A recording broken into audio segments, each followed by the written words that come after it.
வேதாந்தத்தில் ஒரு ஓமை உள்ளது. வீட்டுக்கு சொந்தக்காரன் இருட்டறையில் படுத்திருக்கிறான். இருட்டிலே தட்டு தடவையபடி ஒருவன் அவனை தேடி வருகிறான். சோஃபாவில் கை வைக்கிறான். இதுவல்ல என்கிறான். ஜன்னலை தொட்டு இது அல்ல என்கிறான். கதவை தொட்டு இது அல்ல என்கிறான். இதுவல்ல, அதாவது நேர்த்தி என்கிறான். கடைசியாக வீட்டுக்காரன் உடம்பின் மீது கைப்படுகிறது. உடனே இதோ எஜமானன் என்கிறான்.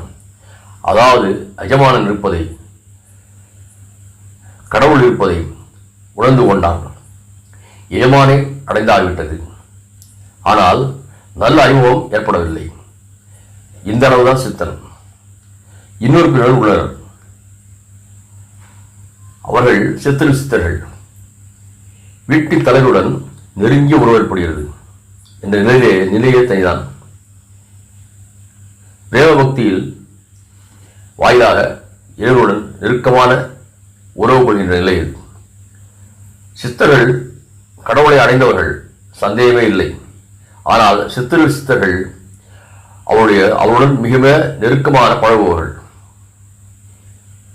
இறைவனை அடைய வேண்டுமானால் சாந்தம், தாஸ்யம், சக்கியம், வாத்சல்யம், மதுரம் என்கிற பாவனைகளுள் ஏதாவது ஒன்றை பிடித்துக் கொள்ள வேண்டும்.